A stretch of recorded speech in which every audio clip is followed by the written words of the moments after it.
بسم اللہ الرحمن الرحیم۔ ایک مرتبہ حضرت سری سقطی رحمۃ اللہ علیہ راستے سے کہیں جا رہے تھے۔ دوپہر کا وقت تھا، انہیں نیند آ رہی تھی۔ حضرت سری رحمۃ اللہ علیہ قیلولہ کی نیت سے ایک درخت کے نیچے سو گئے۔ کچھ دیر لیٹنے کے بعد جب آنکھ کھلی تو انہیں ایک آواز سننے میں آیا۔ انہوں نے غور کیا تو پتہ چلا کہ یہ اس درخت سے ہی آواز آ رہی ہے جس کے نیچے میں لیٹا ہوا ہوں۔ جی ہاں، جب اللہ رب العزت چاہتے ہیں تو ایسے واقعات رونما کرا دیتے ہیں۔ بہرحال درخت انہیں کہہ رہا تھا، یا سری کن مثلی، اے سری تو میرے جیسا ہو جا۔ یہ آواز سن کر حضرت بڑے حیران ہوئے۔ حضرت سری رحمۃ اللہ علیہ نے اس درخت سے پوچھا، کیف اکون مثلک، اے درخت میں تیرے جیسا کیسے بن سکتا ہوں؟ درخت نے جواب دیا، ان الذین یرموننی بالاحجار ارمیہم بالاسمار، اے سری جو لوگ مجھ پر پتھر پھینکتے ہیں میں ان لوگوں کی طرف اپنا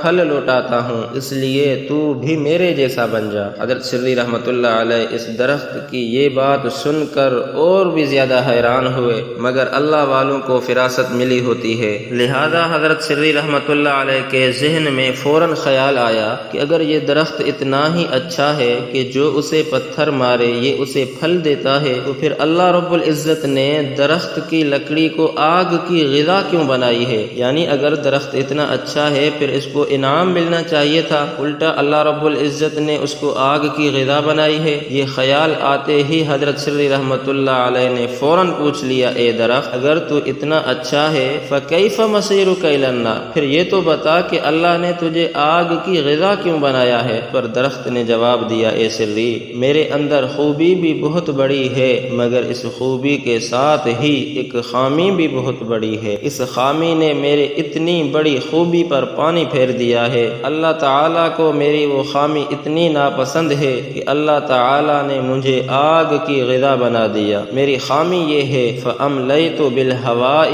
هَكَذَا هَكَذَا، جدھر کی ہوا چلتی ہے میں ادھر ہی ڈول جاتا ہوں، یعنی جس طرف کی ہوا چلتی ہے میں اس طرف مائل ہو جاتا ہوں۔ یعنی میرے اندر صرف استقامت نہیں ہے، اگر میرے اندر استقامت ہوتی تو آج جلنا نہ پڑتا۔